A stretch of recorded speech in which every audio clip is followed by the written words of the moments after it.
មុនស្នេហ៍អូនបងតាក់ទងនឹងគេទៅហើយតែបងបណ្ដោយធ្វើតាមបេះដូងមុនទាំងតងគ្នាម្ដេចបំងារលះបាក់ក៏ហងអូនដែលឲ្យអូនលងខ្លួនស្នេហ៍ខ្លាំងមួយរយៈដែលបងលះបង់ជាមួយគេហេតុចំសាងស្នេហ៍ជាមួយប្រលឹងមួយរយៈពេលដែលអូនខ្លាចខ្លួនទៅជាមនុស្សល្ងងព្រោះតែអូនលងជឿជាក់បង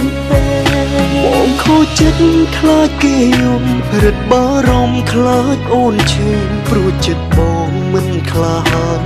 សុំគេ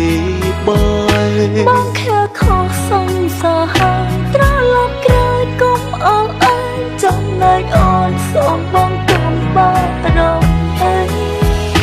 សម្រាប់គេបងស្រឡាញ់ឲ្យអូនវិញបងស្ម័គ្រស្មោះដឹងថាខំមិនគួរសោះនាំអូនរីងរៃគឺជាជំរឿចុងក្រោយដែលអូនគួរតែនិយាយបងចាប់ដើររួមលើថែគេ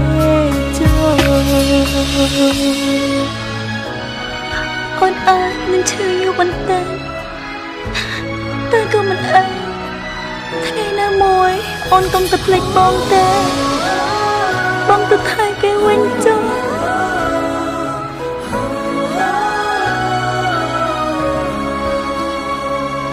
មុនស្នេហ៍អូនបងតាក់ទងនឹងគេទៅហើយតែបងបណ្ដោយធ្វើតាមបេះដូងមុនទាំងតងគ្នាម្ដេចបំងារលះបាក់ក៏ហងអូន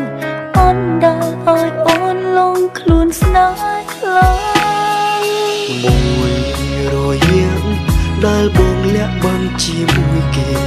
ហេតុចំសាងស្នេហ៍ជាមួយប្រលឹងមួយរយៈពេលដែលអូនខ្លាចខ្លួនទៅជាមនុស្សល្ងងព្រោះតែអូនលងជឿជាក់បង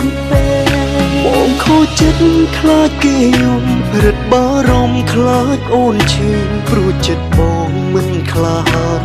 សុំគេបាយបងខើខុសសង្សារហើយត្រឡប់ក្រោយកុំអងអើយចំណែកអូនសូមបងកុំបារម្ភអីសម្រាប់គេបងស្រឡាញ់ឲ្យអូនវិញមកស្ម័គ្រស្មោះដឹងថាខំមិនគួរសោះនាំអូនរីងរៃគឺជាជំរឿចុងក្រោយដែលអូនគួរតែនិយាយបងចាប់ដើររួមលើថែគេចុះបងខូចចិត្តខ្លាចគេយំរឹតបារម្ភអូនឈឺចាប់ព្រោះចិត្តបងមិនក្លាហានសុំគេបាយបងខែខុសសង្សារហើយត្រឡប់ក្រោយកុំអងអើយចំណែកអូនសូមបងកុំបារម្ភអីសម្រាប់គេបងស្រឡាញ់ឲ្យអូនវិញមកស្ម័គ្រស្មោះដឹងថាខំមិនគួរសោះនាំអូនរីងរៃ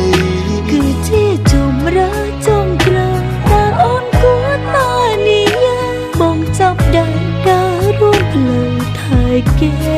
ចុះគឺជាជំរឿចុងក្រោយដល់ពេលហើយអូនចាក់ចេញក្តីស្រឡាញ់បងលឺអូនជាស្នេហ៍ស្មោះ